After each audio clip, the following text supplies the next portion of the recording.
Birthdays. You know the drill, right? There's supposed to be cake, candles, a big celebration. It's the one day all year that's supposed to be all about you. But what if it doesn't feel like that? What if, for a lot of us, that special day feels less like a party and more like a chore? So let me ask you something. Just be honest with yourself for a second. When you think about your birthday coming up, what's that gut feeling? Is it pure excitement? Or is it this kind of quiet, sinking feeling? You might be surprised to hear just how many people feel that second one. And this slide really lays out the problem perfectly. On the one hand, you have the cultural expectation, the Instagram perfect birthday. And on the other, you have what so many people are actually feeling inside: anxiety, pressure, even a little bit of dread. And that gap between expectation and reality, that's what we're going to get into today. Which brings us to the big question, right? Why do some people just opt out? Why does a day that's supposed to be a celebration just feel like another Tuesday? And look, it's not about being a downer or ungrateful. It turns out there are some really deep psychological reasons at play that we often just don't talk about. Okay, so the first big reason, let's call it the performance of happiness. This is that feeling, that intense pressure to not just be happy, but to look happy for everyone else on command for 24 straight hours. And there's actually a name for this. It's a concept called emotional labor. Basically, it's the work you have to do to manage your own feelings to fit what a social situation expects of you. And on your birthday, man, it can feel like you're clocked in for a really, really long shift. And you know exactly what this feels like.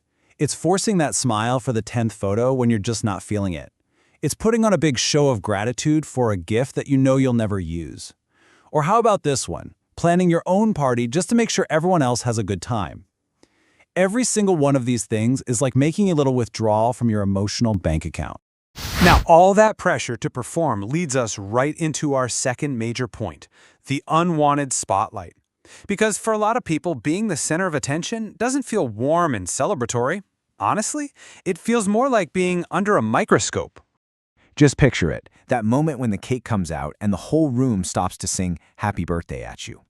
For some people, that's a beautiful moment, but for others, it is just deeply, deeply uncomfortable. You feel totally exposed, like everyone is watching you, maybe even judging you. And this quote just hits the nail on the head. It's not always about getting older. It's that the birthday suddenly becomes this annual performance review. It's this moment where everyone, including yourself, kind of takes stock of your life, your job, your relationships, what you have or haven't accomplished. And that is a ton of pressure. And it's so important to get that this anxiety isn't just one thing. It's a whole mix of stuff.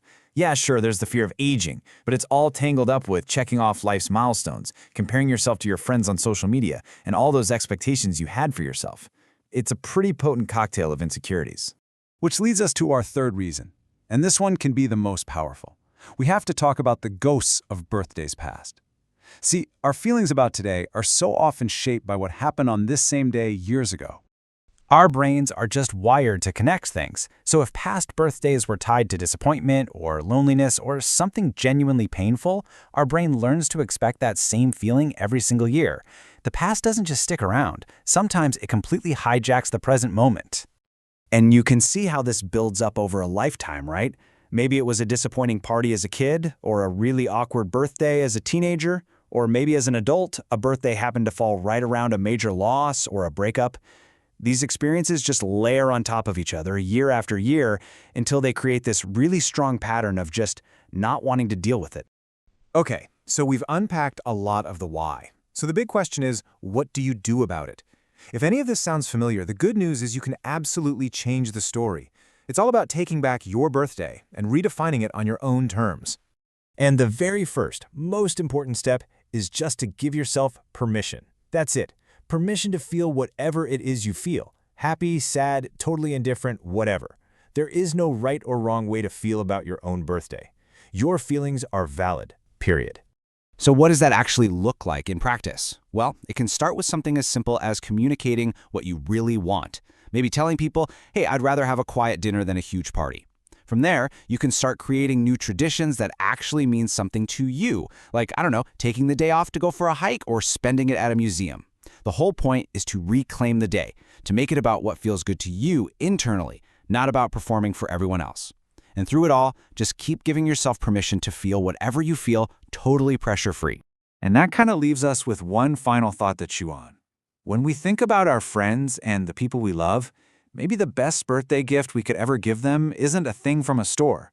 Maybe it's just the freedom to not celebrate at all, to respect their wishes and give them the space to let the day be whatever they truly need it to be, even if that just means it's another day on the calendar.